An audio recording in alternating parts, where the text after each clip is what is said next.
Carnival Cruise Lines generating much-needed tourist dollars for the local economy. An update tonight on the Grand Bahama International Airport. And residents of East Grand Bahama addressing critical issues impacting their hurricane-ravaged communities. The Bahamas Tonight, the Northern Edition, starts now. This is the Bahamas Tonight, Northern Edition.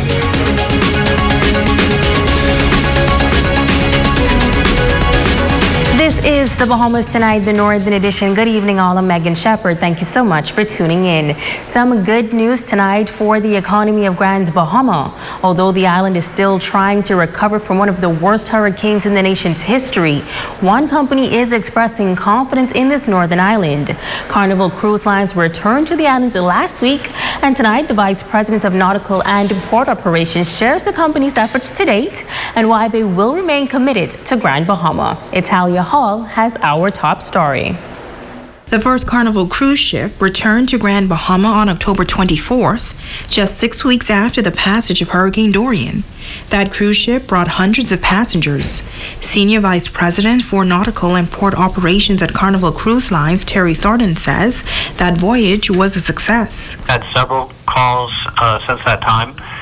I can tell you that we obviously talked to our guests a lot about how the experience was, and I can tell you that they're very, very happy with their visit to Grand Bahama. So that's good news. And I attribute that a lot to the great planning that our team did, as well as the government team and our local shore excursion operators. We really jumped in very quickly after the storm, got everything planned out, and made it really a good experience for our guests. Now, as it relates to support and relief from the company, officials were on the ground just days after the storm assisting residents with some much-needed food, water, and supplies. Assistance was also given to the World Central Kitchen.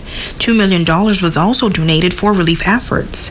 Now, recently, a heads of agreement was signed between the government and Carnival Cruise Lines for a multi-million-dollar cruise port in East Grand Bahama. Thornton says that is a project that they've been working on for some 10 years, and Hurricane Dorian never once caused them to change their minds about it. The first part of the project are already underway. There's a number of permits that we need to obtain, and we're working on those with government and all the government agencies that oversee the permitting we need. So that's underway. We're also, in a parallel course, are working on the design, so exactly what we're going to build, the features it's going to have, and all of the different things and how it will look and all those kinds of things. That's going on right now on a parallel course to the permitting. The Grand Bahama Shipyard, owned in part by the Carnival Corporation, welcomed a commercial vessel for repair work in late September as well. Get things moving very quickly, and we're able to take the first ship into the dry dock facility on September 12th, which was amazing given the impact of Dorian. And I can also say that we've also had the first Carnival Cruise Line ship, Carnival Ecstasy, in the shipyard. It was in early October. The dry dock work went fabulously, and the ship is in excellent shape.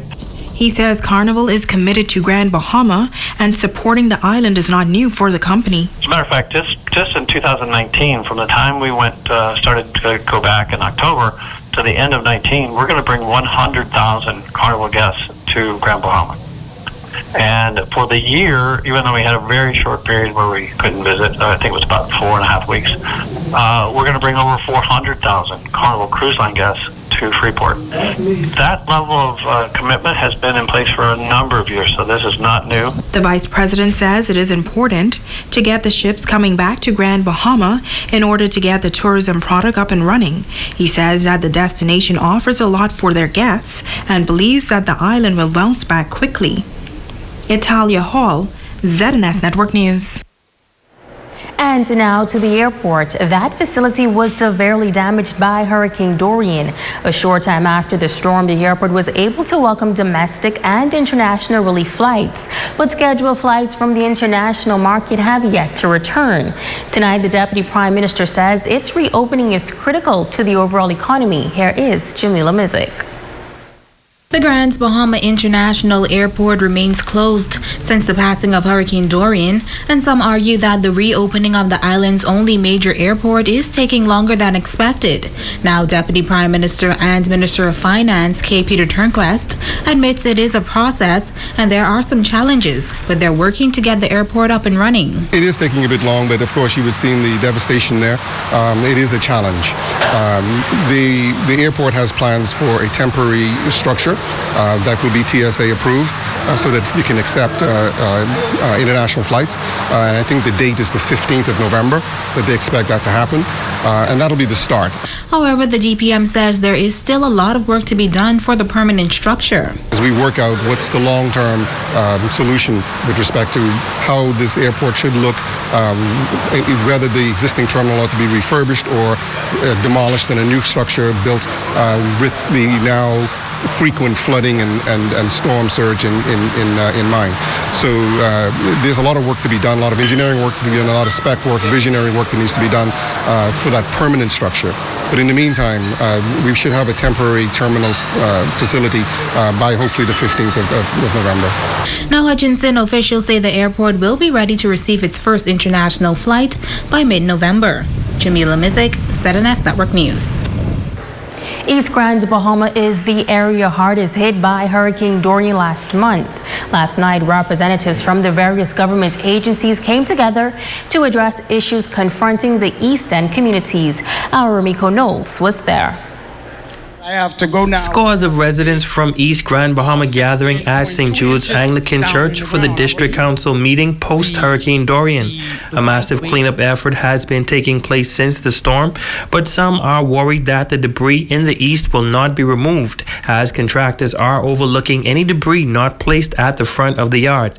Member of Parliament for the area, Deputy Prime Minister, the Honourable K. Peter Turnquest, on hand addressing the issue. We recognize that as a problem.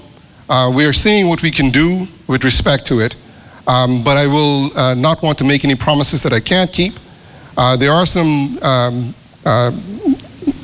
NGOs who have volunteered that they will help in this regard, but until they're on the ground and doing that work, we'll encourage residents to work together in teams to help each other to bring that debris to the front of the yard. Once it's on the front of the yard, then the government contractors will take it away. He says for debris that is not placed at the front, permission from the owner of the property will be required. And with respect to housing and temporary housing, he says many of the failures they have seen so far relate to structures not being built to code. He says as persons begin to rebuild their homes, the work must be pre-approved by the Ministry of Works. There are some areas that we know where the building code may need to change because of habitual flooding. So there's no point in building your home again flat on the ground when you know time after time it floods. So for those homes that are, in particular that have been leveled, they require the Ministry of Works to approve the plans.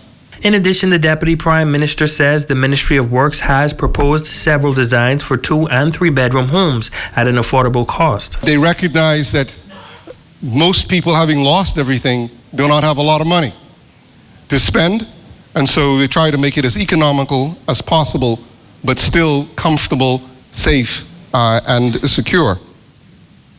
So you should be hearing more about that in short order in terms of any changes in building codes, building zones, and how the structures ought to be elevated or structured so that we try to minimize future damage. And as for cleanup efforts in Sweeting's Key, he says getting services to the island has been a challenge. However, contractual agreements has been signed and work is expected to commence shortly. Ramiko Knowles, ZNS Network News. Now, 25 years ago, a commitment was made by the Grand Bahama Power Company to provide electricity to East Grand Bahama. Nearly 2 months after the horrific storm Dorian, East Grand Bahama is still without power. Vice President of Administrative Services and Chief Financial Officer Anthony Lopez assuring those attending the district town meeting last evening that the power company intends to honor that commitment. Now, following the storm, crews were on the ground removing debris and down to power lines. He says they are consulting with the relevant authorities and that plans are being drawn to provide service to the ravaged area. Our preliminary plans are that we don't think it makes sense or it's feasible to rebuild that line with poles and wires. That's a very long stretch. We think what's the answer is to use this opportunity, as unfortunate as it is, to go with microgrids, to go where the future's going, and that is solar power, with some battery backups, with some generator backups, possibly propane, maybe in the beginning.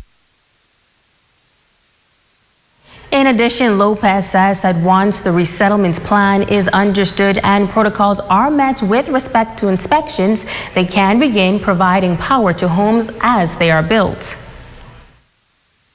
Inspections and the building codes, as the Ministry of Works has talked about, as we receive that information, then we get an idea of what pockets of power need to be reestablished, and then we can set up these power centers, and we can grow them as the energy demand grows. As that gets built out, we will build with it.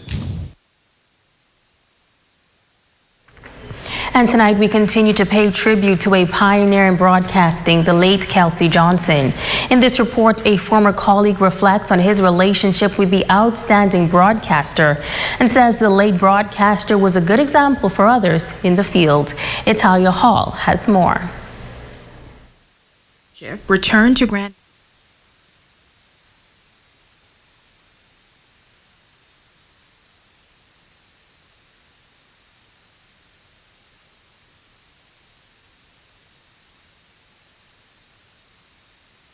Stay tuned. The Bahamas Tonight, the Northern Edition continues.